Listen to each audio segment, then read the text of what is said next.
What's up, everybody? Welcome back. We're here for another Fall Obsession podcast. My name is Sam Thrash. I'm your show host over here. Thanks for tuning in. This week, got another podcast host joining me, East Coast Trev from the Outdoor Drive podcast. He is coming on the show to talk hunting, to talk podcasting, to talk life in general. This is an awesome conversation, and you guys may remember episode 205 with Steve or Madman Mardick.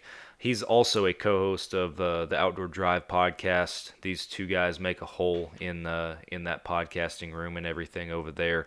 Have some awesome content going on over there. Originally they invited me on their show to start things off, and I wanted to return the favor and get those two guys on ours, ideally together.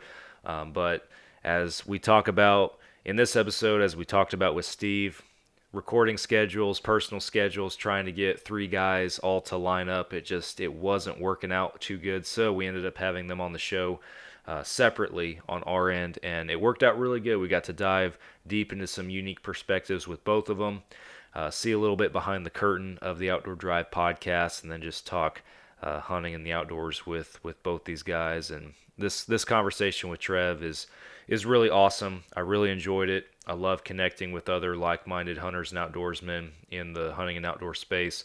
It's an awesome community that we have here, an awesome brotherhood, and that really shows in this podcast, I think. So I hope you guys sense that as well. Before we get to the meat of the episode, though, gotta hit a few things with our partners, our podcast sponsors, the folks that keep the wheels rolling over here on their end. First one being Hoot Camo. This is my second year wearing Hoot Camo. I've worn on several different hunts, most recently my Idaho elk hunt. Can't say enough about the gear. It's reliable, it's durable, the pattern is versatile. It works in a ton of different environments. It is what I would consider a high quality set of camo. They make high quality gear and products. And the best part about it is it's at a price point that's realistic for the blue collar hunter if you're looking to get into a good set of camo. So go check out Hoot and everything they have. They got more than just hunting gear. They got fishing gear, everyday lifestyle wear, all sorts of stuff. So see what you like, shop around, pick you up something, and if you use the code FALLOBSESSION15 at checkout, that will save you guys some money. Hoot Camo and hootcamo.com. News on Safaris is a Fall Obsession podcast partner. We have some folks on our team and outside of our organization that we know that have hunted with News On and have had a great experience. So if you guys are looking to book that big African adventure that you've been saving up for, want to get hooked up with a good safari over there, then you need to book with News On. The best part about it is News On is offering Fall Obsession podcast listeners a discount and some savings if you book with them and simply tell them that Fall Obsession sent you. That's literally all you got to do. And what you receive is a $500 trophy credit, free lodging, food, and drinks. Your professional hunter, skinner, and tracker fees are all covered. Your basic trophy prep is taken care of. All of that comes out to a $2,250 value per person, and that's valid for up to 4 people in your hunting party. Do the quick math on that. You could be saving $9,000 on an already expensive trip, no matter how you look at it or who you book with. So save that money, book with News On, let them know that Fall Obsession sent you. You can contact Tim over there. His phone number is 303-946-9441. Again, that's Tim, and he will get you set up with News On Safaris. Trophy Edits is a Fall Obsession podcast partner. If you guys have had that photo recently, a memorable moment, a memorable hunt, you're looking forward to seeing the picture from it, and you take a look and it just doesn't do the moment justice. Maybe it was too dark, maybe it was blurry, a little out of focus, something wasn't right, whatever it might be. Well, what Trophy Edits does is they clean all that up and make the most out of your photo and your memory to best capture the moment for you. They do a ton of different projects at different scales for you guys. You can shop around on their website. Go to the link in this podcast description. That will take you over there, and let them know that you guys came from us. And be sure you check out Trophy Edits and see everything that they have to offer. Elite Archery is a Fall Obsession podcast partner. I've been shooting elite bow for several seasons, and I could sit up here and talk to you guys all day long about how much I love my elite and how I'm just going to keep shooting it and how smooth it is and all the great stuff. I could just keep going on and on. But the test for you and the way that you are going to believe it is obviously putting the bow in your hand for yourself. So go to your local dealer, take the Elite Shootability Challenge today, compare it to other brands, compare it to what you're shooting now, and see how it stands against those competitors. The results will speak for themselves. Go check out Elite Archery. The Outdoor Call Radio app is a podcast partner. Outdoors Dan from Respect the Game TV. He created an app that you can download on any device where you can stream hunting shows and podcasts on a loop every single day. Fall Obsession podcast and the Outdoor Drive podcast with East Coast Trev and Madman Mardik.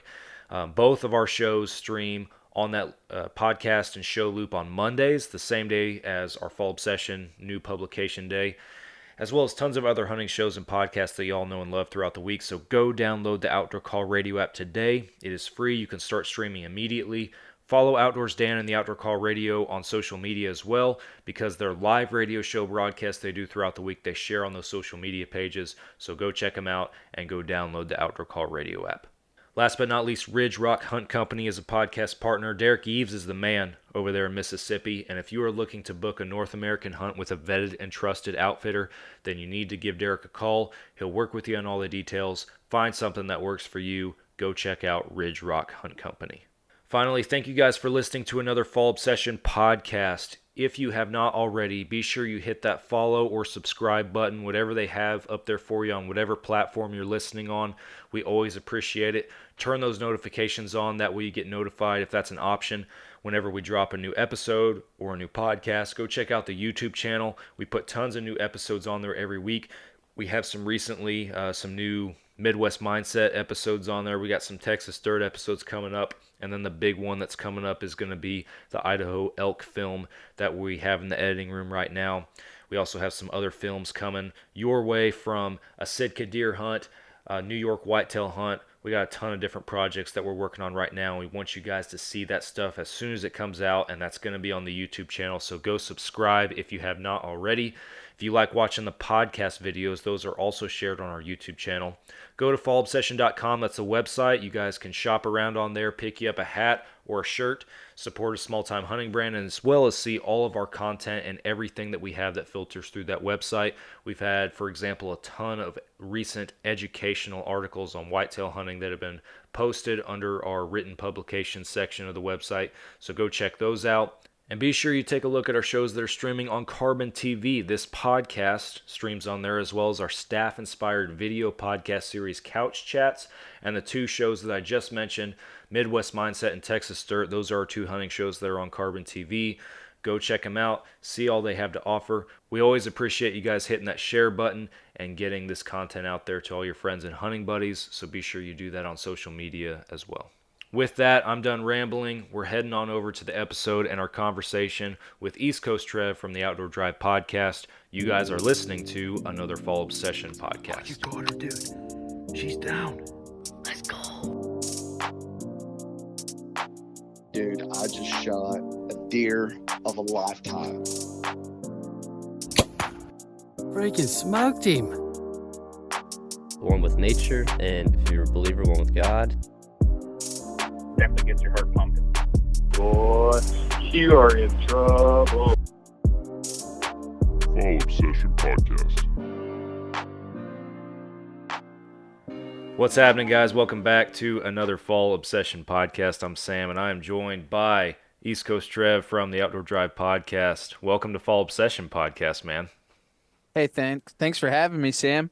I know it's been a long time coming, and I know Steve joined you before, and I'm just glad with the opportunity. We really appreciate it. Yeah, man. Well, thank you guys, because y'all had me on your show to start, and I know the original collaboration plan was to, have both of you guys on the show and ideally together, but as you know good and well, recording schedules and just lining personal schedules up and everything, it gets complicated sometimes. And we did our best to make it happen, but ended up getting you and Steve on here at different times. But loving every minute of it. Still glad to have you on.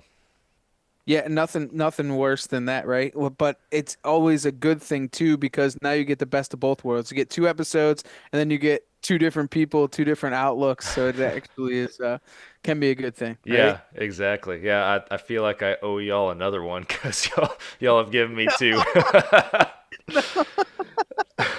I know. We can definitely make that happen. There's no question about that.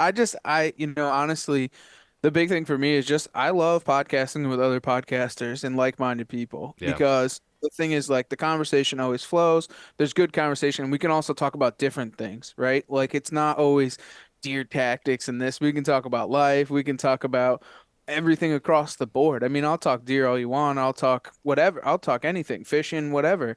But I just it genuinely I enjoy talking to other podcasters. I yeah. really do.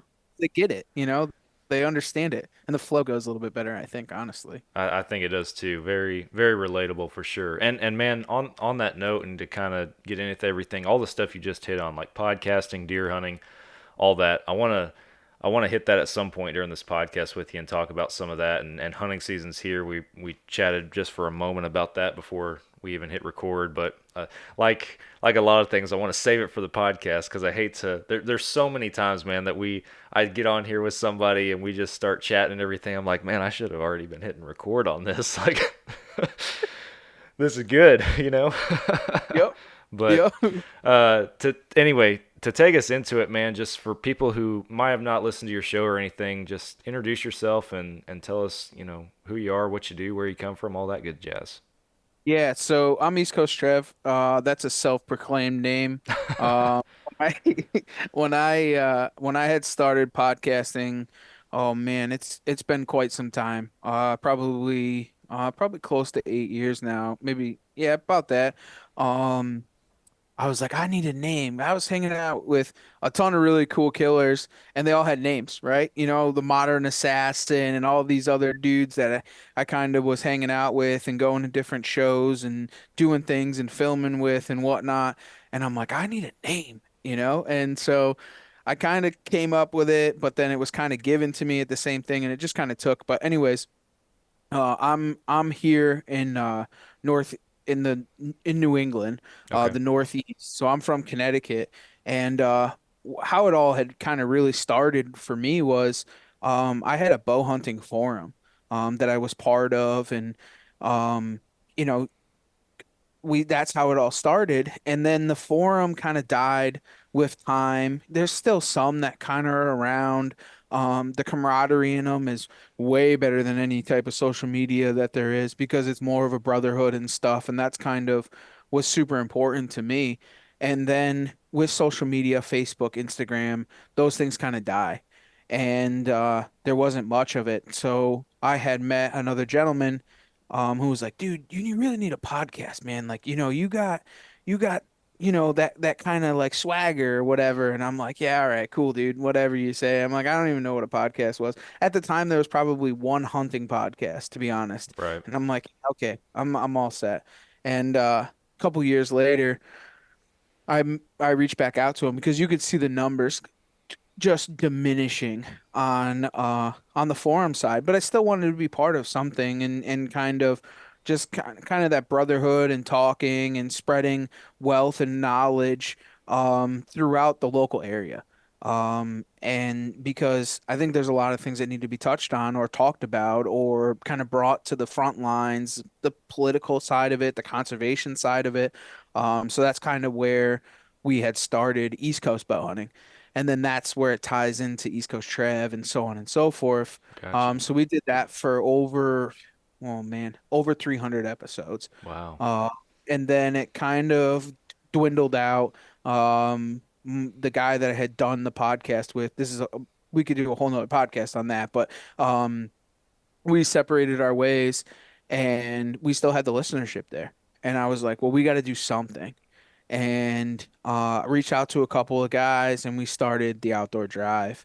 And that's kind of what this is. And it's not just bow hunting; it's full outdoors. It's hiking, fishing, foraging, all the things that we do as outdoorsmen and conservationists and stewards of the land. Like, it's not about always hunting deer. It's or hunting pheasant or whatever. It's, picking mushrooms and canning and, filling the freezer and that lifestyle, because that's what it is. It really is a lifestyle. It's not, it's not a hobby. It's not, I mean, it is, but it's not, right? It's something that we live, breathe, and dream for. We've done it since we were kids. I mean, there's multiple times where I take for granted the little things. We'll be like, oh, here's doe bedding over here.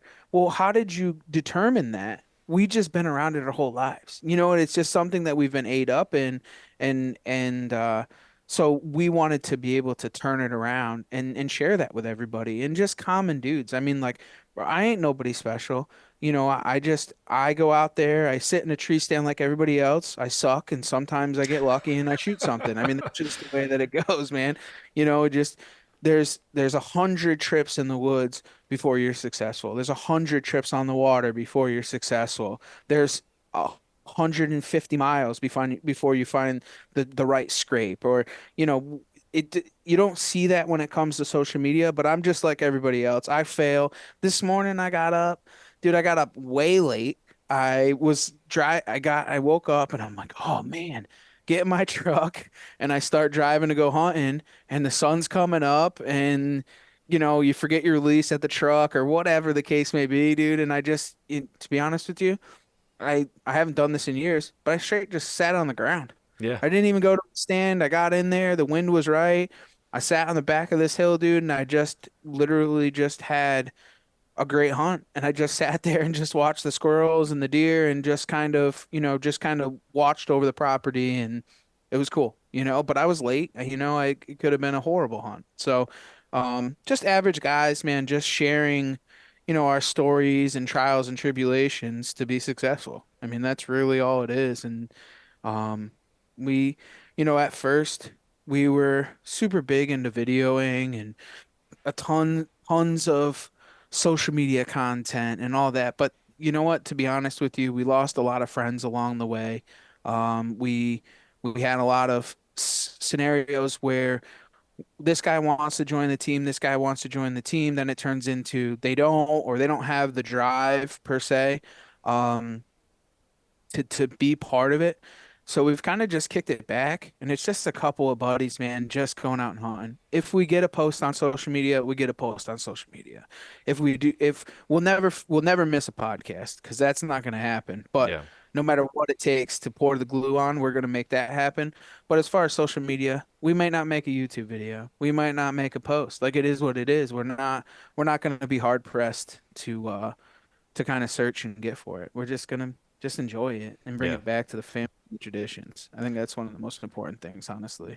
That's awesome, man. A lot of respect for that on my end for sure, because I feel like on the other side of it, where we're at, we have all these irons in the fire, and we've gone full send into the social media side, and there's definitely times where I'm like, man, can I go back? Can I just not worry about the camera on this hunt, or why do I have to produce a video over this? There's definitely those times. I mean, I am grateful for it, and I've talked on the show even in recent episodes just about having platforms like this, whether, pick one, whether it be the videos or the podcast or any of it, and being able to have these archived, if for nothing else, just for myself and the other people that are on these shows, to go back and reflect on, or our kids to go back and kind of relive with us, that kind of stuff, that's cool. But, there's value in that from that standpoint. But there's also times I was like, man, I just want to hunt. I just want to go out there and hunt and not have to jack with anything else.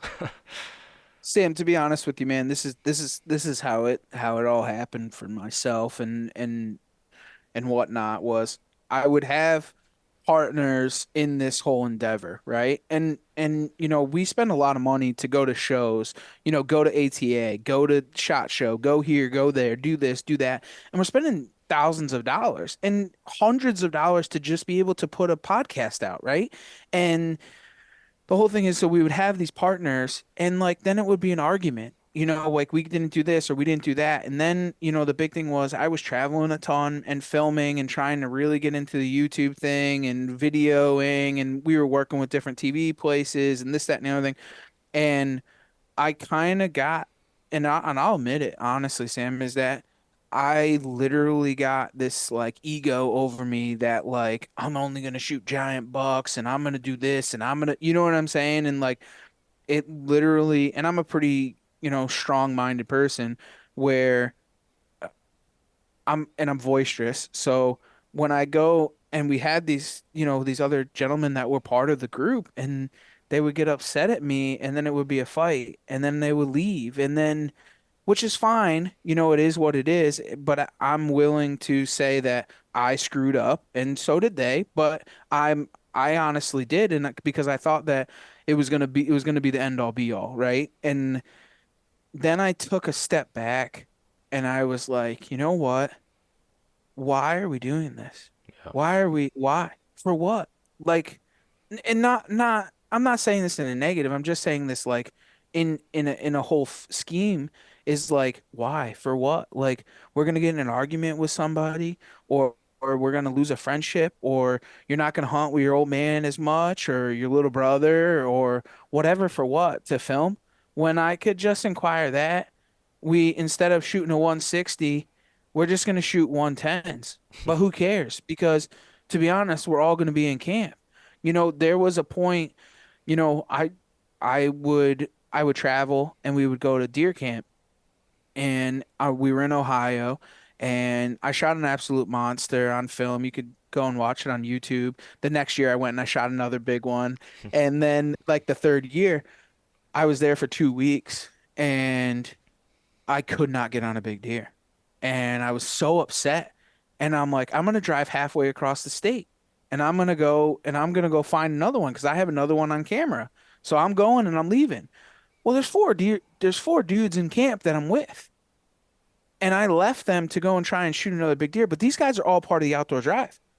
And then I just straight ditched them because I would for what? Because I was gonna go and shoot another deer because we needed to get content.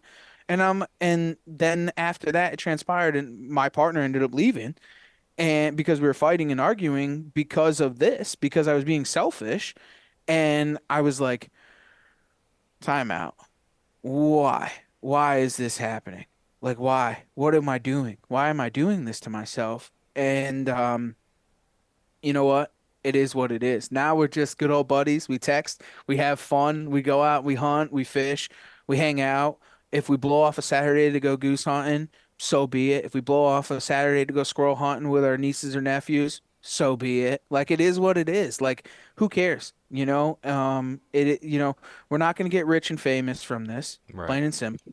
And we're just going to enjoy the outdoors like we had made to do it when we were young kids. Like that's just the greatest of it in my opinion. Like, and we'll share the wealth. We'll have really good people on the podcast and talk about those things and our trials and our tribulations, but hopefully someone can learn from it. And I hope that somebody doesn't make the same mistake. I hope that they do it because they want to do it and they respect everybody in those trials of trying to grow a brand for themselves, honestly, because you can get mixed up in some craziness, dude, and it can get wild quick.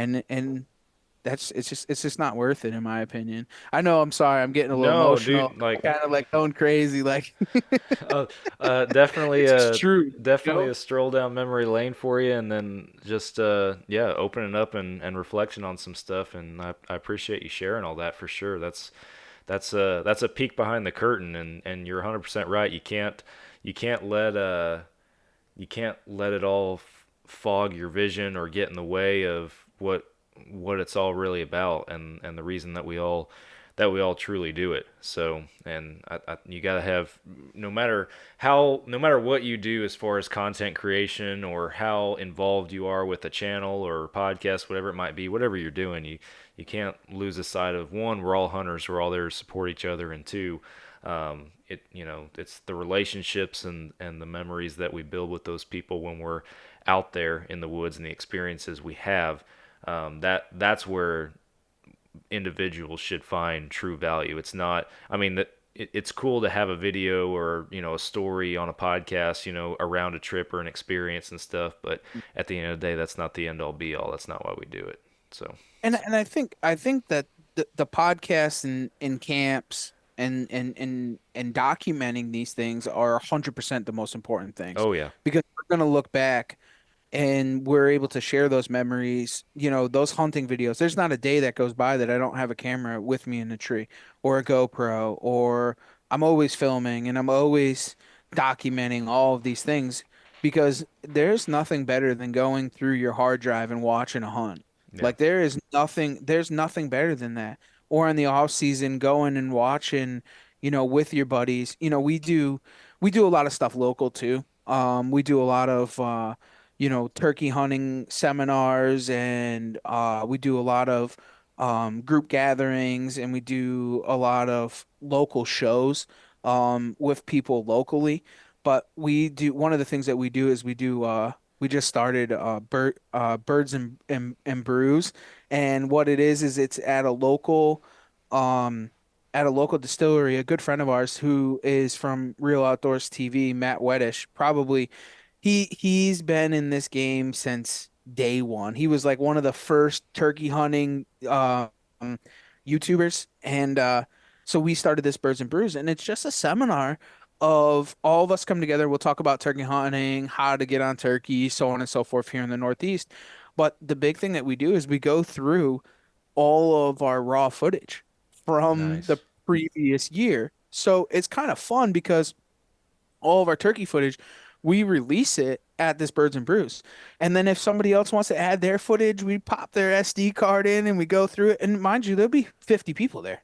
And it's just fun. We just have cocktails, hang out, talk about turkey hunting, teach the new ones that want to learn. We go through our spiel and just hang out. And that for me is so much more fun to share that raw footage. But there's not a day that I won't go in the woods to have my cameras with me because I don't want to miss out on none of that. I don't want to miss documenting any of it.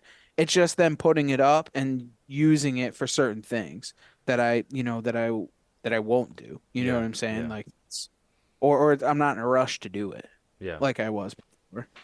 So That's a really really cool thing. I didn't I guess I never heard of it or realized that y'all were doing that or whatnot. But that man, that's really cool. I like that idea. That's awesome.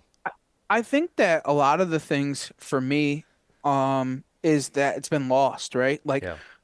going back to the days of the forum, we would have a ton of group outings. We would have an opening day party, so the weekend before opening day, all of our locals would all get together. We'd sit by the fire, chew the fat, hang out, tell stories, get ready, just kind of like a blast off for the beginning of the year.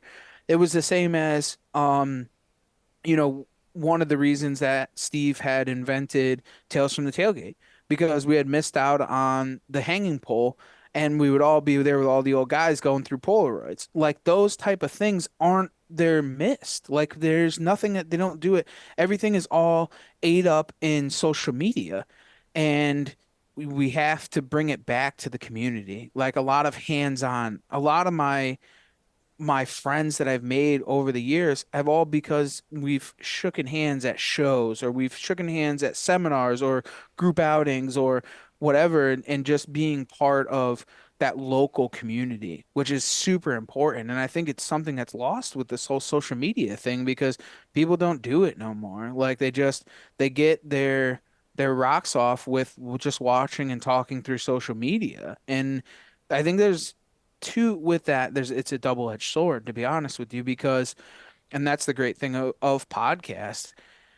You can listen to whatever you want, right? Right. And you can go on YouTube and watch whatever you want. When you go to a local, say Facebook or whatever, those groups that are on there, if I was a new hunter and I was to ask a question on there, I'm going to be belittled, right? Because there's so many keyboard warriors that are trying to tell you what's right or what's wrong, right? And guys, the thing is this, the guys like me and you that listen to a ton of podcasts, and we also talk to a ton of people and ask the right questions, like certain moon phases, red moons, scrape hunting, all this stuff. We've learned this throughout the 200 or 300 and something episodes that we've done on these two platforms, right? Hmm. And we've learned, and then we go and when somebody asks a question about, oh, are you scrape hunting and what do you use for your scrape or whatever, and then we answer it, and then these guys that are keyboard warriors get on there and they're like, no, you're so wrong. And I'm thinking to myself, I just did 3 1-hour podcasts on scrape hunting, but I'm wrong. What do you mean I'm wrong? You know what I'm saying? Yeah. Like, so it's like it's frustrating, and then I just kind of throw my hands up in the air, and I'm like, all right, this is what I normally say, and I know this is kind of cocky and pompous, but I'll be like, well, anytime you want to come and sit at one of my seminars on scrape hunting, just let me know. You can come and sit down. I'll give you a free ticket, and then Yeah. I just sit alone. Like, it's just it's Oh man.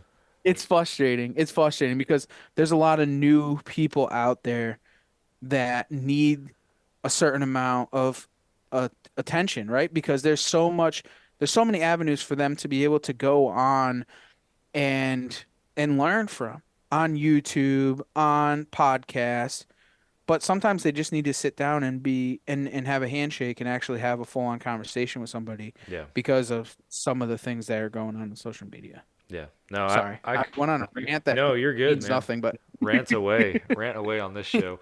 They from a podcast host standpoint as well, though, I feel like, you mentioned it, we talk to so many different types of people and everything on the show and everything, and have that interaction. But at the same time, I maintain, or try to maintain, I should say, an appreciation for just those, exactly what you're talking about, right? That one-on-one personal interaction, just talking hunting with people. And as a host, like, I'm always like, man, I gotta get this guy on a podcast. I wish I was recording right now. This would be awesome. I always have those thoughts, but at the same time, you have to, like, that stuff. It has its own time and place. You'll have great episodes with great people who can bring that element to your show, but at the same time, there's that value and that appreciation for just the hunting community, and just in its raw form, in its personal one-on-one form, or the brotherhood form in your local area, whatever it might be.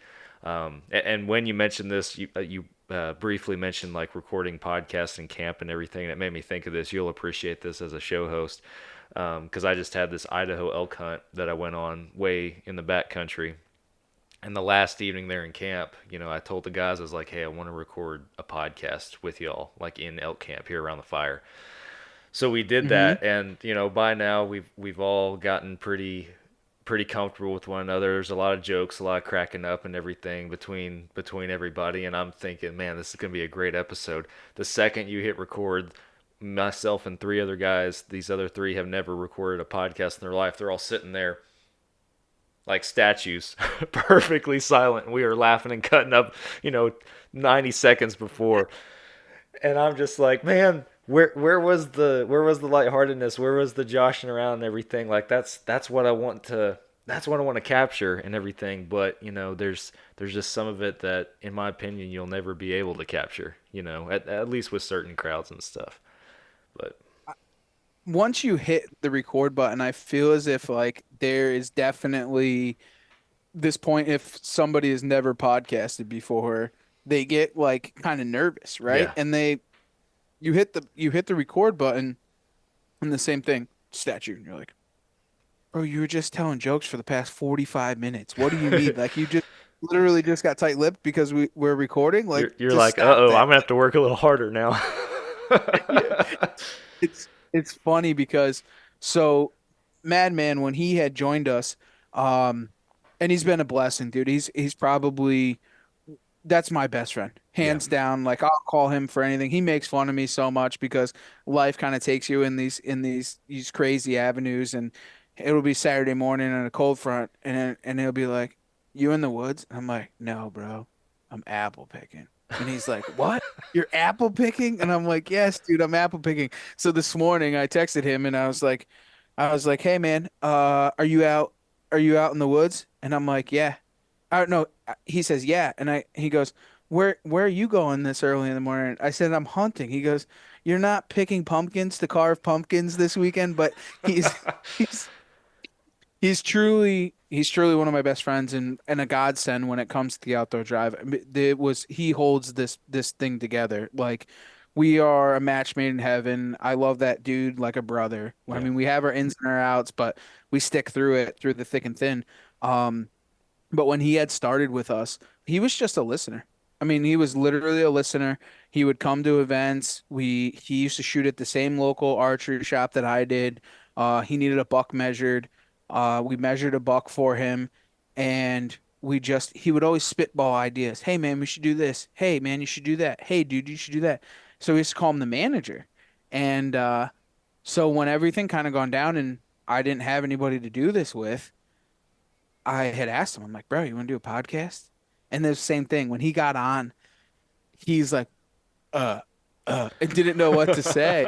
And now, mind you, he's 100 and something episodes in with me, and he's a natural, right? He's Yeah. an absolute natural. But at first, we recorded our first podcast. We did a Tales from the Tailgate with him, and he was like, and that was his idea. He invented Tales from a Tailgate before he was even a host on the podcast. And then we had him do his own Tales from the Tailgate in his own mini series that we had started for him. And he called me the next day. He's like, "Bro, you can't release that." And I'm like, "Why?" And he's like, I didn't sound proper, I don't think." And I'm like, "Dude, it's a podcast. We'll just do another one. Like, I'm not deleting it. Like, it's fine, bro." Yeah. And he's like, "Really?" I'm like, "Yeah, it's cool." And then now I can't get him to shut up half the time. Like, he just asks the right questions at the right time and does the right thing. And he's just the greatest co-host you could possibly ask for when it comes to it. But at first, bro, you hit the record button and it was like a shut off switch for him. And you're like, and I'm like, well, he'll Man, learn. I feel like Get it now. we've all gone through that phase in some point or other. I actually told Steve when he was on here with us a few episodes ago. I mentioned how the first time I ever went on anybody else's show, mind you, this is dozens. I don't even know. We were a long way into our show. Hmm. I'd recorded a ton of podcasts, but Outdoors Dan from the Oh, Outdoor Call Radio, he had me hmm on his show live.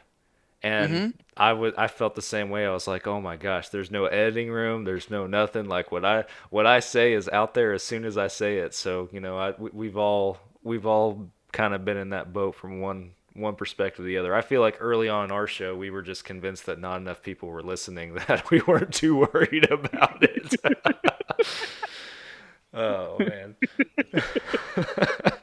But Y- if you went back to episode one, even now, mind you, I then had done 300 episodes prior, and then whatever I had done on other podcasts or yeah. video podcasts or whatever, and then you start at the outdoor drive number one, bro, I would honestly delete the first 25.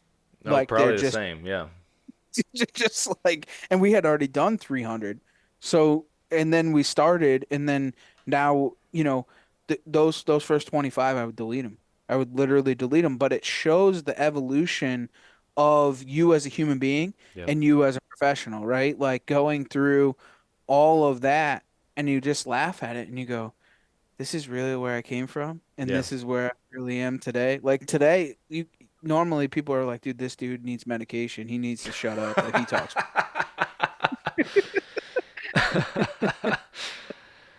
Yeah. No, man, I think of it the same way. Like I go back and either with the podcast or some of our videos or our shows that, we've moved on from and now we're producing something else, I go back and watch the early episodes and stuff and I end up turning them off. It's hard for me not to hit the delete button like, man, what was I thinking? What was I doing? Or, the just from a producer's lens now, looking at the videography or the editing and stuff, I'm like, golly, this could have been done so much better. But to your point, that's growth, that's evolution, and that's a reminder for you and exactly where you came from, like you said.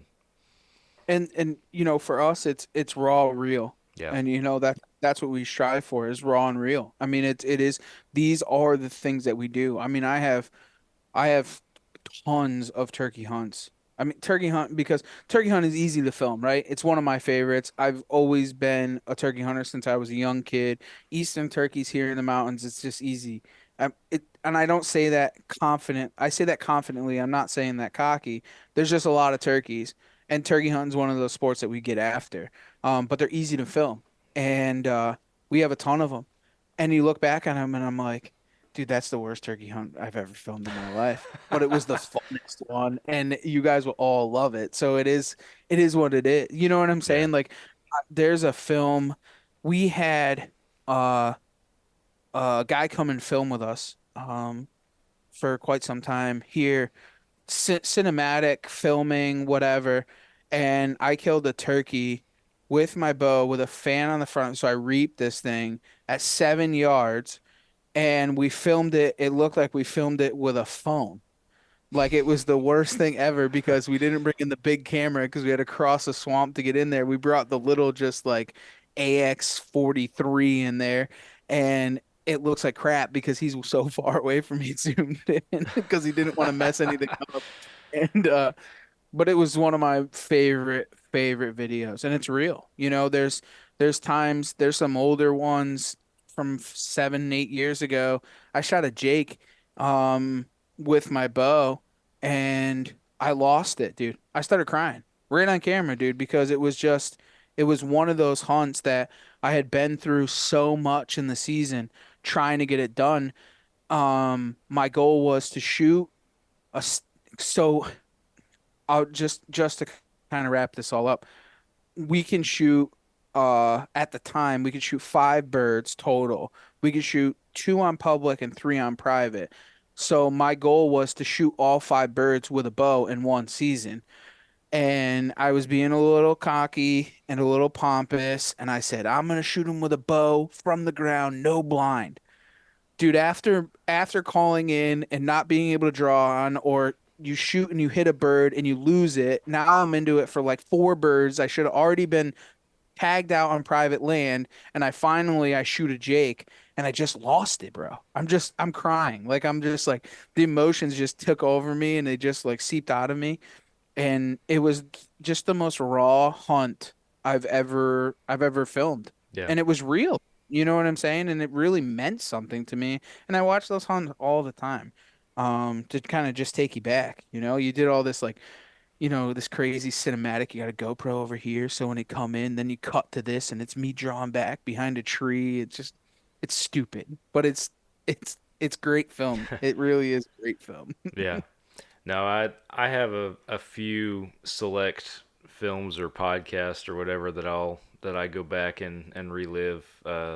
My mule deer hunt from last year was a big one, and we put a film together on that. I've watched that a handful of times since we released it last year. Just Mhm. remembering that, and I don't really go back and listen to uh, our podcasts, like my own podcast, just as a listener because, and I sit there and record it, and then it's in the editing room, and then I'm putting out the video version, and then I'm clicking through it to find, okay, what am I going to cut out of this for social media reels and that kind of stuff. So by the time I'm done with all that, I feel like I got a good grasp on the conversation, right? So I'm not going to click play, and then my mind is already several episodes ahead in my schedule as far as, okay, what's coming next down the pipe. That even though that episode just dropped, that's old news to me. I'm thinking ahead, Right. right?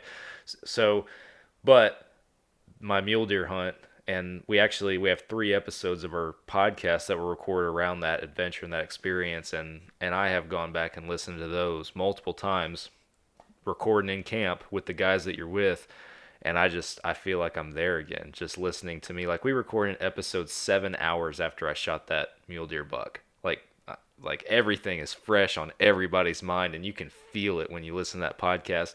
I've listened to that episode several times, man, just because I'm like, man, it was such an awesome experience. I'm like, this is so cool. And I imagine with this elk hunt I just went on, because I'm editing a film for it right now. It'll probably be the same way, but those experiences, that's pretty cool to get to go back and relive those significant moments in your life for sure.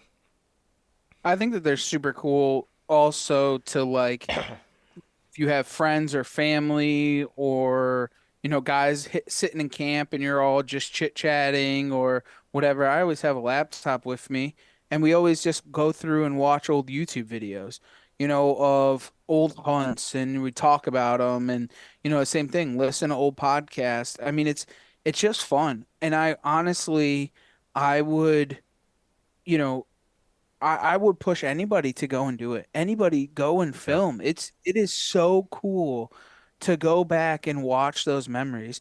My girlfriend, not a hunter at all. But this year, she she went and got her hunter license and she wanted a turkey hunt because she just saw the passion in the turkey hunting. We went to NWTF, never been around it. Um, Went sighted in the gun. We shot some trap, some skeet, did some paper shooting, and I brought her up to the next day to Rhode Island because you can hunt on Sundays. So we would go up there on Sundays and hunt and called in a turkey. We filmed it. She ended up shooting. It was a little bit too far. I told her to shoot anyways. It was like 40 yards and we were using TSS. I mean, it could have rolled the bird, no problem. Just a little bit too far, a little bit out of her comfort zone. The bird had locked up. But I filmed the whole entire thing and to go through those pieces and those memories that you share with that person, it's just awesome. It's the same as when I hunt with Stevie. There's probably, there's a ton of hunts that we've hunted together and sharing those hunts and watching them, or have other friends that come out of state and I'm always filming. And during turkey season, I barely ever pull the trigger unless I'm self hunting. If I'm hunting with somebody else, I'm filming because to share those memories and to share them, I try like my dad on opening day. Ever since I said, the stuff that we were talking about before, I try to hunt with my dad as much as I possibly can. Every opening day deer season now, every turkey season, because there was 4 or 5 years I didn't even hunt with my old man. I Mm. didn't go hunting with my dad. I didn't hunt with my little brother on our family farm. Like we just didn't do it. And because I was so ate up and trying to chase big deer and chase turkeys for myself and film content and take pictures and so on and so forth. I'll tell you right now, I just came home uh from my dad's house and we was in the side yard all afternoon shooting bows and crossbows and I took out the longbow and the recurve and they ain't never shot a recurve or a longbow ever in their lives and we were shooting them had competitions at 50 yards trying to shoot the target, me and my little brother. And my nephew who's 5 years old, I bought a recurve for them and my niece she's 10, and we literally were in the whole in the side yard the whole entire afternoon shooting bows, like it's something to be said for that and to share those memories with everybody and go hunting on opening day and go and hunt with them on the weekends and spend that time with them, like it's an absolute blast. And then to film it and share it, be at Christmas or Thanksgiving and we going through old films and those films that we did together, like that that's what it's all about. Hmm. And it really, to have that on this hard drive right here and to watch those any time of the day, man, when you're down or when you got things going on in your life and you just sit in the editing room and just watch those films. Bro, there's nothing like it. I Yeah. mean, there's really nothing like it. And it really it keeps you grounded. Yeah. It really honestly keeps you grounded. I mean, I don't mean to be like so like I'm normally a very happy-go-lucky person, and I really am. I don't mean to be so sentimental, but those things like truly mean a lot to me now, a lot more than they ever did. I don't care if I hang another deer on the wall. I really don't. But to share those memories with them, me and my old man, we shot opening day of turkey season this year. I hadn't hunted with my dad. Um, uh, so my dad brought me when I was a young boy, to Maine because you could hunt a lot younger. 21 years later, I went back to Maine and I shot another bird. My dad wasn't with me. We went up to Maine, me and Steve, and it was 21 turkey seasons later. I killed another bird in Maine. And it was one of those things that kind of like set me back, right? So the next opening day, the next the next couple weeks was opening day down here. And I hunted with my dad. And it had been 21 turkey seasons since I had called in a bird with my father. My father had called in a bird for me, and I called the bird in and we filmed the thing. And it didn't mean anything to him because he didn't really realize it, but it meant a lot to me, a Yeah. lot. And to have that film and I don't care if I ever kill another turkey with my own man ever again. I Yeah. mean, that's just, and to have it, it's all documented. Like Yeah. it's crazy. It's one of those things, guys that, why do you always bring that camera? Why are you always filming everything? because you can't make those memories. You Hmm. can't refilm those. Like it just doesn't happen, you know? So Yeah. you have to get them on film the first time.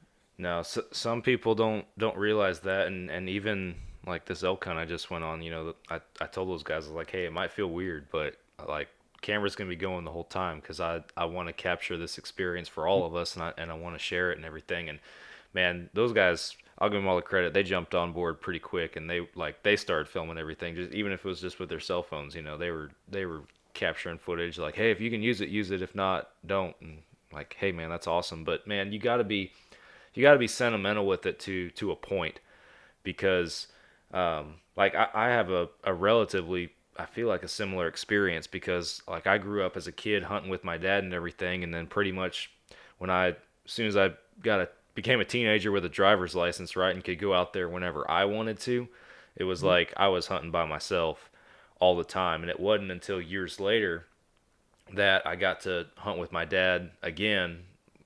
Our family, like, we actually got him.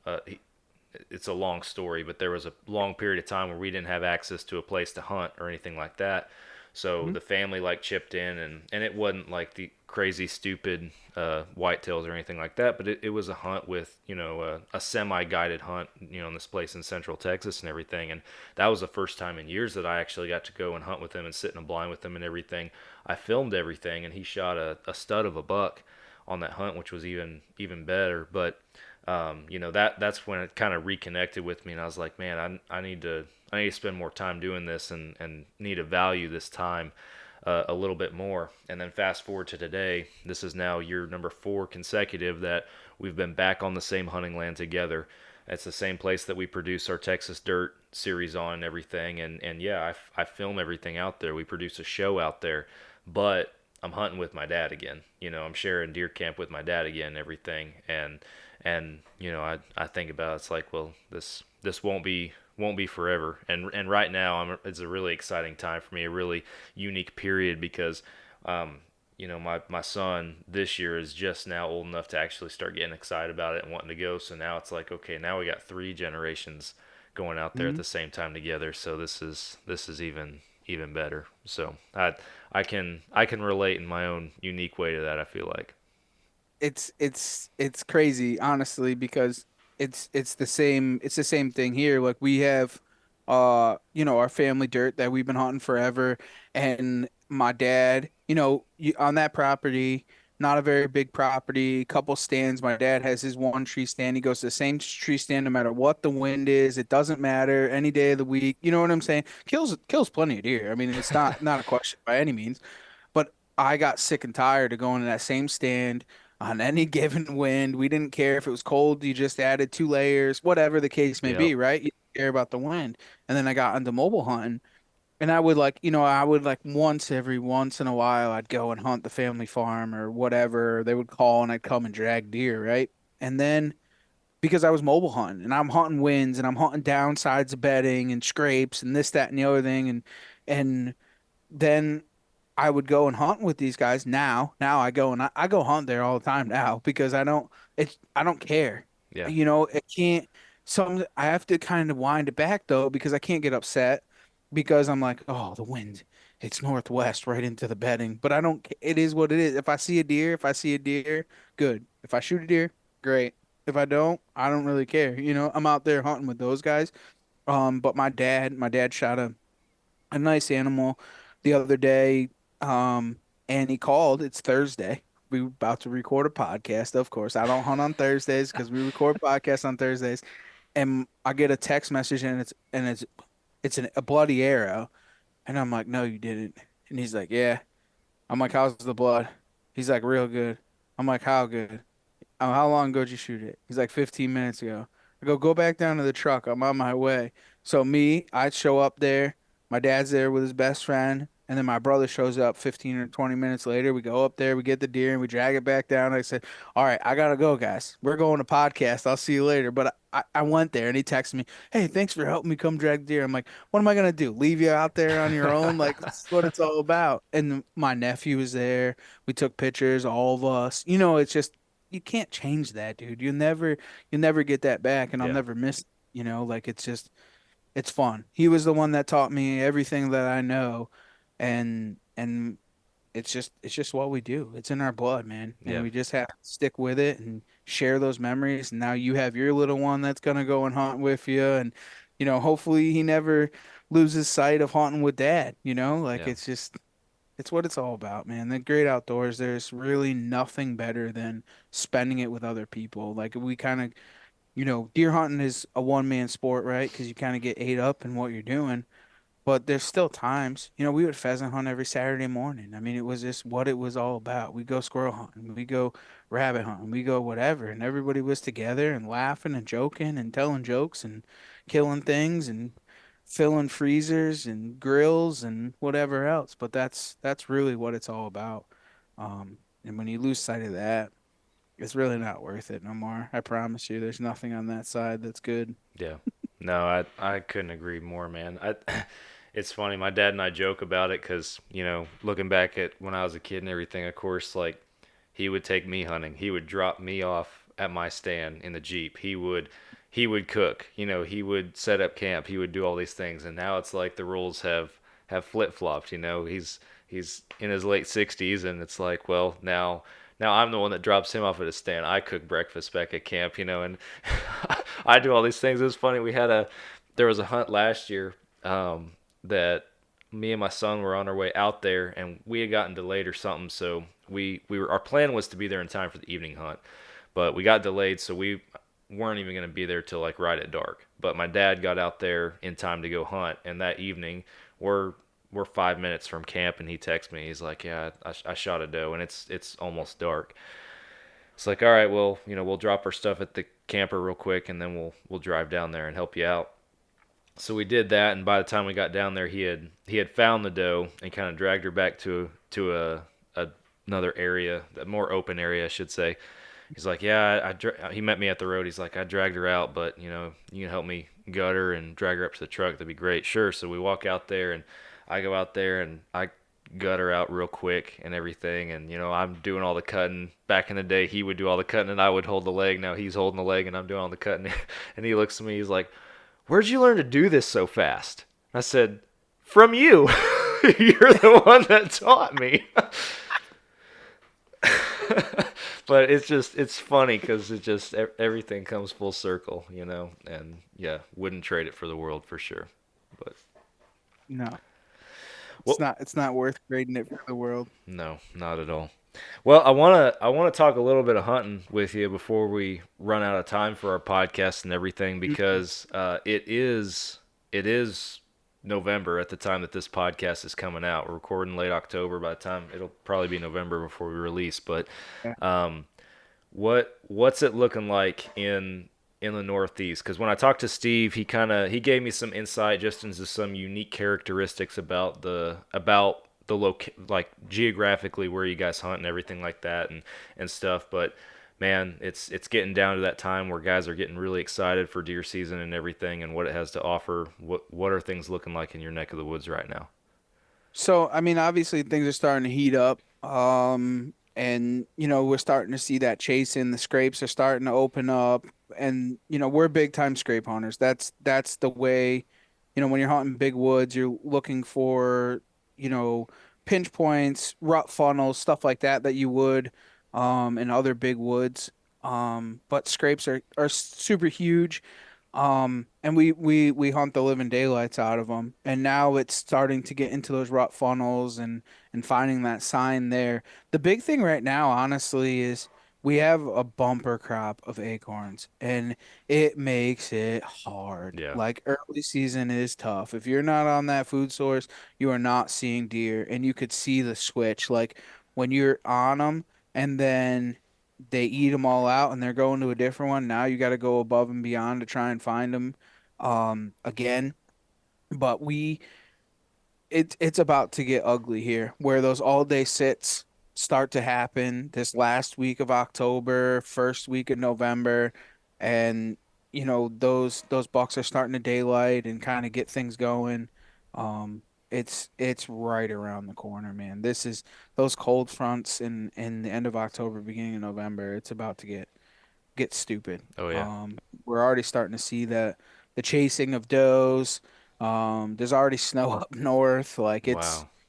yeah, so it's starting to get there, and everything's really heating up. You're starting to get daylight pictures of good bucks. Yep. Um, so it's only a matter of time here where the top's about to blow off.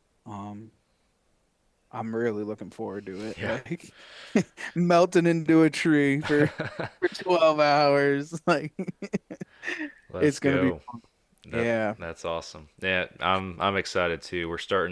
We're still hot down here, man. Like it's still I went out and made sure that the camper and camp were all ready to go for November and everything last week, and got a couple sits in and everything, but it's like it was still highs in the high 80s up to 90 last week and all the way through Oh, Wednesday this week, and I'm like, golly, it's late October. When's this gonna break? But man, Thursday's the day for me. I know it. If you're listening to the podcast later on, it doesn't mean anything, but Thursday's the day for me because the cold front hits, a little bit of rain, and yeah, I think what's that's a cold front? high around 70, lows in the low 50s. So I'm for Texas, man. I'm like this is it because right now That's we're it. yeah right now we're 10 to 15 degrees hotter on both ends than that right now. I've been watching my bucks like a hawk on my cameras and everything, and they're just now starting to turn. I got a couple that have been like borderline shooters, like probably gonna pass on them that have started hitting the daylight.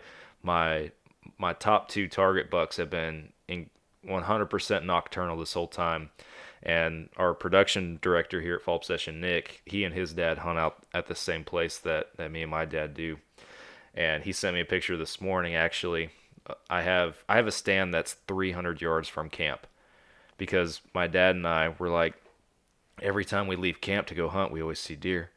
So my Hmm. dad went and scouted, like just went walking through the woods from camp one day. He's like, I found a spot, and it's literally, it's a quick stroll from camp. Like you can, if you slam the camper door too hard, you can hear it from the tree stand. Like it's close, and it's covered up with deer. There are deer there all the time, and I have this stud 8 point that's been like regularly almost every night in this stand.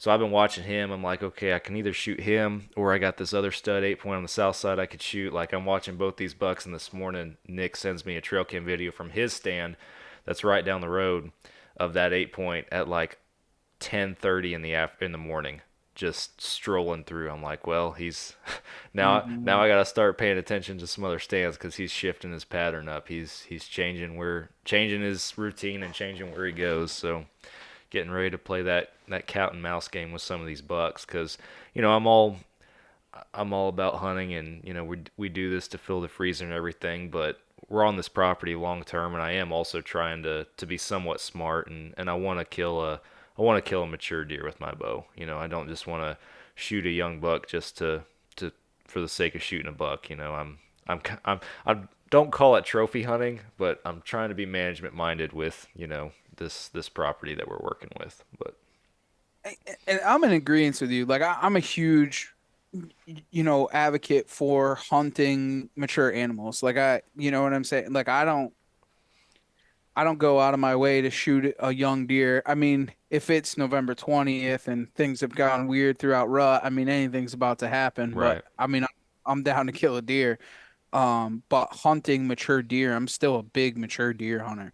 Like constantly looking for big mature bucks and following and chasing big bucks. I mean, I have two shooters that I've been watching all summer long, and I had them dead to rights early season, dude. They were on camera all the time. I'm like, yeah, all right, I'll get them all in light first, the first couple weeks of season, and then they disappeared. yep, I haven't seen them in weeks, and the thing is, you go in there and you hunt that property, and they're still on the downwind. They're in there somewhere. They didn't go anywhere. They're just not hitting those scrapes or whatever.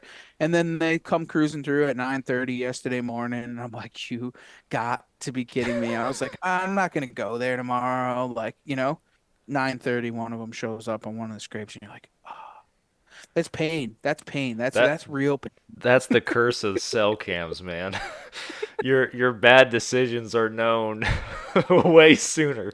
You're like, oh man, I don't know which stand I'm gonna sit in, and you're sitting in one, and the other one's telling you that you made the wrong choice, like while you're in a freaking deer stand. Sometimes, like, oh my gosh, it It's messes pain. with me. It's pain. But it's the thing too right now is it's gonna get super crazy. I mean, it's 35 at night, 50 during the day. Oh, that Like, sounds amazing. any dude, and it's about to get even better. Like, we're about to have even a 10-degree change, Wow. where it's gonna start to get a little bit colder. So I took off the fifth, sixth, seventh, fifth, sixth, seventh, eighth, ninth. So that's kind of like my mini rut vacation. I've never, and let me hit on this for a second. I've never had to take time off from work because I was a professional fisherman in the summer and didn't have to work in the winter. I took a normal 9 to 5 job, and now I have to take time off to go hunting. Nothing worse than having to pick a week in deer season that you want to make your rut vacation. I feel for all of you people now because I didn't before and now I have feel for you. When you have to look at a calendar and go, okay, I'm going to take off the 6th, 7th, 8th, 9th, 10th of November, and then I'm going to take 3 days off for gun season. It's the hardest thing I've ever had to do in my life. I'm not gonna lie to you. Like it's that's a tough thing. And now this is the whole thing. They're calling for rain for 2 of those days that I took off already. Mm. And I'm like, you gotta be kidding me. I literally took those days off and now it's gonna rain. What do I do? You Yeah. just go hunt, I guess. Like it's just Just I sit don't there and like soak. it It's makes me so upset. it's tough. Makes me so upset. Like I never had to do that before. I never, I would just I'd hunt whenever I wanted. I'd hunt every day, and then if it rained, I just wouldn't hunt. And now I have to, and it's like I'm I'm gonna eat crow this year. I feel like I just feel like eating crow, man. I just I sure hope not, man. no No, no. I get it. I'm blessed for sure because I'm a firefighter and we work long days, but we also get long stints off. So like I go to work tomorrow, for example, and I'm there for 48 hours. Like I don't leave the firehouse for 48 hours, but then I'm off for 4 days. So, basically every time I leave And work, it's like a 4 day weekend. So I can go hunt and do other stuff. But I am this year. I'm like, oh man, come on, because I also I'm one of our instructors for our department for like training, and I'm a part of our training division and all that kind of stuff. And we have live burns a couple times a year for training and that kind of thing. And every shift, every crew has to go through them and all that kind of stuff. And they scheduled our live burns that I'm instructing at the first week in November. And I'm like, are you kidding me? I also like I'm off for 4 days at a time, but I still took off my normal days like for the first couple weeks in November so that I could have this big window, and then one of them gets slammed with the live burns. So I'm like, oh man, that kind of throws a wrench in some stuff. But does your rut start later, man, or is it around the same time? it it is it's like those first couple weeks in November Oh, is it's the is same. yeah, it's about the same. Like right now, our bucks, some of their patterns are already mixing up. We've already gotten a couple pics and videos of, they're not chasing hard or anything, but they're starting to show some interest in some does and everything on camera from what we're seeing. So, yeah, it's probably that first. That's why I think when this cold front, quote unquote, for Texas, that Yeah. is, when it hits on Thursday, that's why I think I want to be out there because we might start seeing some change and some activity. They might get a little friskier, and then I think the week or two that follow that is when we're going to see our full send rut. I think last year it was like around November. They were chasing it, and they chase at night. Right. Just you see them during the day, obviously when they're chasing, but they chase at night too. And so we kept watching and watching last year, like when's the bottom gonna fall out? When are there just gonna be bucks everywhere running around? And we always felt like we were right there and never were. And then all of a sudden it was like it turned off. And it turned off like November 16, 17, I feel like is when that switch flipped and it was just dead. So that's that's kind of where the tail end of it. And then you might kind of end of November, early December, you might get a light second rut or something like that hit down here, but that's traditionally what we normally see. So that's virtually around the same type of thing that we see. It kind of depending, like you said, nocturnal chasing and stuff. If it's super hot, like you'll see that where it kind of I've been on trips before where it's been hot, it's the first week in November and it's 75, 80 degrees. Um and just a lot of night activity where they're not super active during the day. They're still doing it, cruising, so on and so forth. They're still going to do their thing, right? But not to the degree if it was 40 degrees outside during the middle of the day, right? And then the trickle rut, that's one of my favorites when towards the end, that second rut when them young ones start to come into heat, that late season, muzzleloader, snow on the ground. Oh, forget it. It's lights out. I mean, you're tracking in the snow, following tracks, and they're chasing each other around. I mean, it's just that's when you see a lot of big deer get shot in that December 5th to the 15th. Yeah. There's always a handful of real big deer that get shot. Then the mature deer chasing around them young ones, and them young ones are naive, and they just put the big ones right in your lap. But that the same thing here. Yeah. Um, that the teens of November, they're always our favorite because Yeah. never know what's gonna happen. You just got to be in the stand. I tell everybody, even if you get up late, you still get in the stand at 8:30 in the morning, sit there till dark. You'll see a deer. I can guarantee that. Oh I yeah. mean, it's just you just got to be there. The more time you spend in, you just got to be there more than everybody else, and you'll find the right deer. Oh yeah. No, I think there's something to be said about, late morning even being, especially during the rut, there being something happening there. I know we had a hammer of a buck last year that we were trying to kill, we wanted to kill, and he was like bouncing in a triangle between three stands, and it was every other day like he was showing up at multiple of those stands at the same day. Like me and Nick were looking at it like, man, we got this dude. Like it's only a matter of time before one of us is sitting in there. And he was a hammer, dude. He was 100, easily 160-inch deer, 10-point bladed G2s. Like this dude was a stud. And I had him coming to that stand that's right next to camp. I had him coming there at 9:30 in the morning multiple times. And I'm like, dude, this deer is dead. And then rut hits, he's gone. Never came back after that. And I Did he was come back late? Did you see him nope. again late?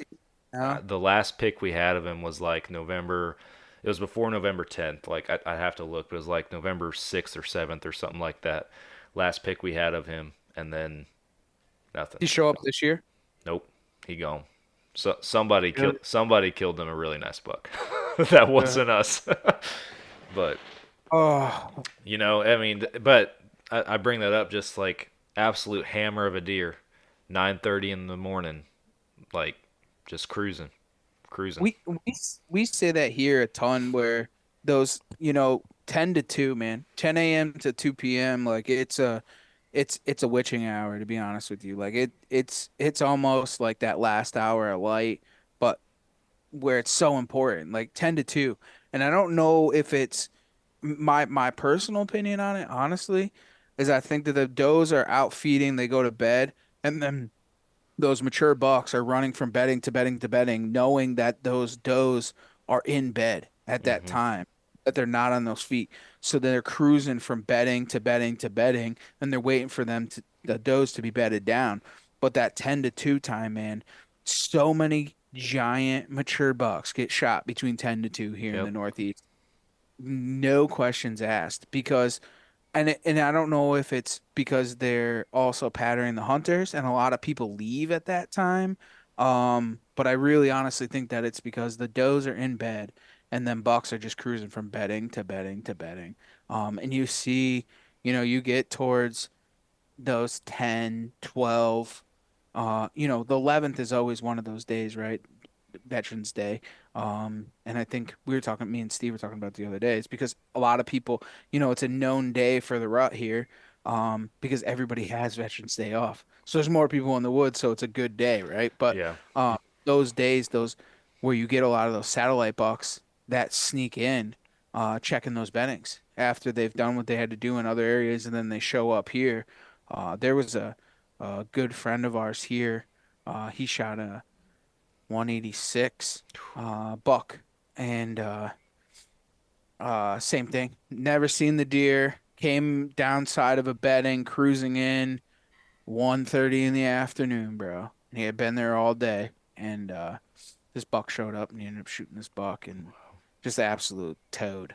Golly. But the thing too is they know these bedding grounds. They know where these deer are religiously every single year, and when these deer come in, when these does come into heat. So they're gonna go to those areas and sneak in there. You just may never have been there, or you never got him on camera. Don't mean that he don't come by, because he's Hmm. gonna show up. He's going into those areas for a reason. And he knows where those does are and when they come into heat. So. Yeah. You just got to be there, and it's just those it's tough, because this is when your girlfriend or your wife gets mad at you because you're there all damn day, and you come home, you don't want to do nothing, and you're back up 4 in the morning, you're sitting in the tree. I mean, these are the dog days. Yeah. that's when Here, that's when you're here, the putting in the dog work for days. sure.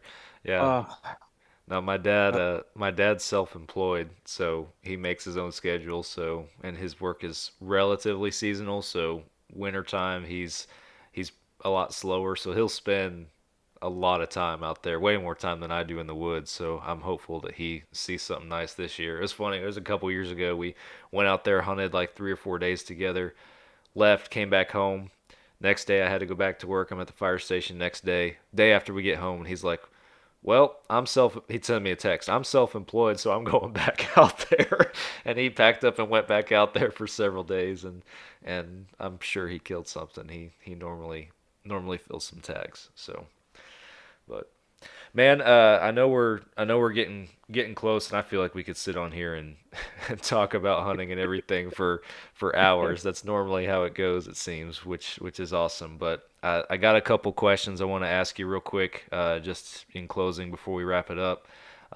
This first one is, tell us about one of your favorite hunting memories you have to date.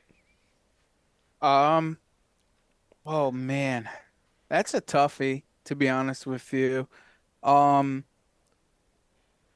I so one of my favorite hunting stories is actually the buck above me. This deer I shot in Ohio. I don't can I see, is he still up there? Oh yeah, there he There is. we go. He's a cool buck. Um Real high and tight, real cool deer. It was the first deer I'd ever seen that snort wheezed at me. Mm, Um it was super cool. So I was on this river bottom, had scouted down there. There's a couple of big scrapes down in there. Last week in October, and I went in there, and we were on a trip. It was a warm front, and finally temps had broke, and then it was time to sit all day. And I had sat the night before, didn't see any deer, maybe one small buck, a couple of does. Um, so I left my set in there. And on public land, that's Russian roulette, because yeah. if you don't get there, you're not the first one there. Someone could be set up next to you. So it's either you going in, and all of your gear's there. Mind you, my camera arm's there, my saddle. I mean, everything's in the tree. I mean, I don't even have my bow. 9 times out of 10, I just leave it in the tree. It Wow. is what it is, right? I'm going to the tree. So I get up in there and I sit all day long. And right before last light, I see him cruising, and I hit him with the grunt tube, and he stops and he locks up, and he's just looking around.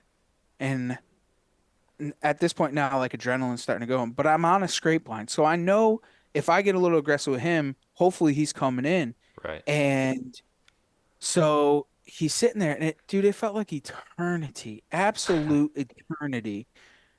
And then he comes out of it and he's just ball fire and he's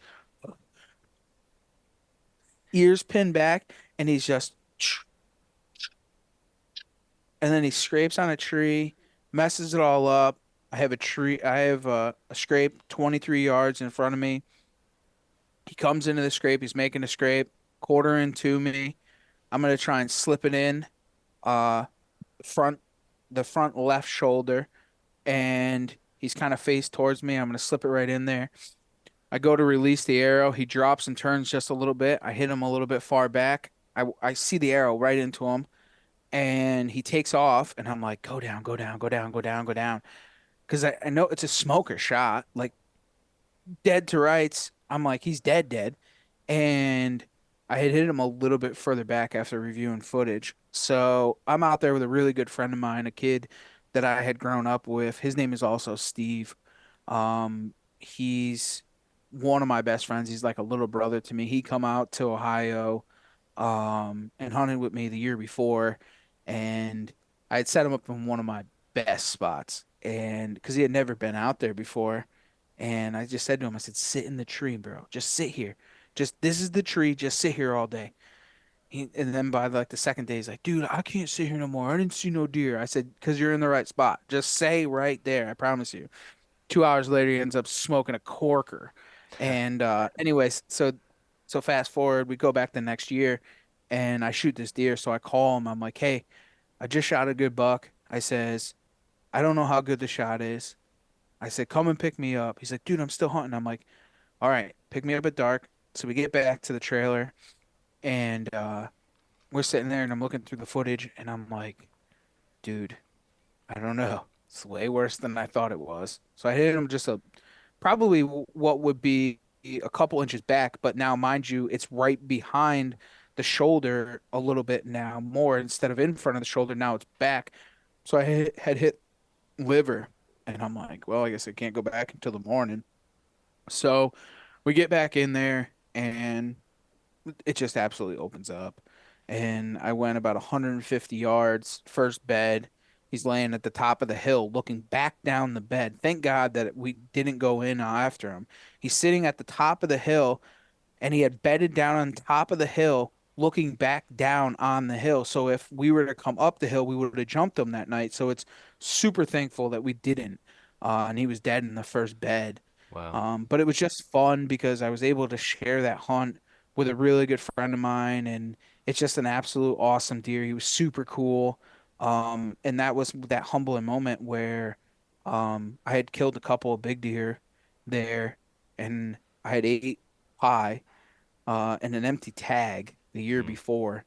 Um, and I said the first 125 or better that walks by, and it just happens to be him. And it was just a super cool hunt, dude. You just drive home, and that thing is in the bed of the truck, and you're just like, this is awesome. This Yeah. is so surreal. This is so cool, and it's just fun to go there and hunt out of state, and never been on a piece of ground and find deer and be able to kill them. But it's a memory that will last forever for sure. It's That definitely super cool. that's awesome, man. Very cool. Next question I got for you. The bucket list. What's on it that you would consider a once in a lifetime hunt if you got to do it? So once in a lifetime hunt, honestly, 100%. Um, I don't know. I've done a couple of cool hunts that I've wanted to do. Not been successful, but I've done them. Um, but to be honest with you, would be a Western turkey, a Wow. Rio or a Merriam, just to be in the mountains and chase turkeys. That would be a number one bucket list for me. I love turkey hunting. Turkey hunting by far is the art of it, the calling, the interacting, really getting down nitty gritty and the chess matching and calling, and that for me is more than anything. Um, and secondly would be a moose. I mean, moose hunting here in the Northeast is one of the biggest things, right? We put in every year, Vermont, New Hampshire, and Maine. I moose shed hunt all the time. And to go and kill a moose would probably be it's number two on my list. Like Yeah. for big game, if I was to ever chase one, or a big game, I think over elk, I think moose would be the number the number one big game. But the number one hunt would definitely be a Western bird for sure. That's awesome. Absolutely. Yeah. You're the first guy on this show to put a turkey up there at the top to be chasing a bird, and man, rightfully so. That would be an awesome trip for sure. Turkey hunting is one of those things, right? Like turkey hunting, to me, the art of it, the sport, the tradition part of turkey hunting, um, it means so much to me. Like I live, breathe, and dream turkey hunting. I'll Yeah, take if you said to me if your question was if you could only hunt one thing for the rest of your life, what would it be? It would be turkeys. I love turkey hunting. I love the camaraderie in turkey camp. I love the chess match. I love calling turkeys, them gobbling, working them hard, like going out day in and day out and getting your ass kicked. That's what it is for me. When you lose on a turkey hunt one day, it's always another chess match the next day. Like yeah, if he gets you, it's a win, dude. It's an absolute win to me because next day you might win. It's just the way that it goes. But calling them, I got into trumpet calling and all that. Like it don't get no better than that. It don't. I'm sorry. There's I'd take a turkey over a 150 any day in my book. I'm telling you right now. Like that's awesome, man. That's good stuff. Yep. Yep. Well, last question for you, and then we'll wrap it up and send it home. And I threw this one at Steve. I'm gonna do I the know same you're to gonna you. do it. I Yep, was I'm gonna I was throw it right waiting. back at you. You do this to everybody on your show. What drives you outdoors? Man, what drives me is the friendships and the camaraderie. The good people, the ups, the highs, the lows, um, just spending time with good people, and sharing this dream that we've all have made. Um, that for me is what drives me, dude. And to be honest with you, when listeners reach out and have a conversation or they send a picture or they ask a question or whatever the case may be, that's what keeps me going every single day. That's what keeps me keeping this business alive. This is what makes me wake up every day is just sharing that camaraderie. When somebody reaches out and has a conversation with me, it's just like sharing a deer camp with them. Like asking a question or sharing a memory, or they killed a big buck and they sent a picture. Like that's what keeps me drive. Because there's nothing more than I want than to hear a story. I don't care if it's a spike horn and you absolutely enjoyed it, or you caught your first trout, or you went on a trip because we inspired you because we went on a trip. Like that for me is what honestly drives me and keeps me going every single day. I mean, there's nothing better than it. Yeah, on point, man. Couldn't have said it better. That's good stuff. Well, like I said, man, I feel like we could sit here and talk hunting all night long, but at some point we do have to hang it up and save anything else for another time. But I appreciate you coming on the show, taking some time out of your evening to record, and I hope you have a good and successful hunting season coming up. It's gonna be a good one. Sam, before you cut it loose, man, I just want to thank you for the opportunity to be able to come on your platform Yeah, and talk. It's been absolutely awesome. I look forward to our friendship in the near future.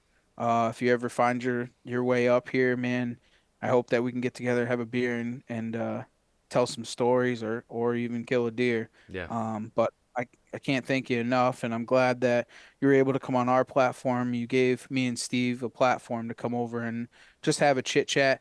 I know your listeners are going to be like, this crazy Northeast boy, he don't stop talking about some nonsense. He's all over the place, but it is what it is. But thanks again, man. Really appreciate it. no, I appreciate you guys, and just like we've hit multiple times on this talking about relationships and everything. I I greatly value you and Steve and y'all's friendship with us and everything, and this collaboration and us making just these few podcast episodes happen. I feel like that's what's coming from it is a friendship that'll last for a long time. And man, I look forward to it. The same offer goes if you're ever down here in the Lone Star State, man, hit me up and we'll go.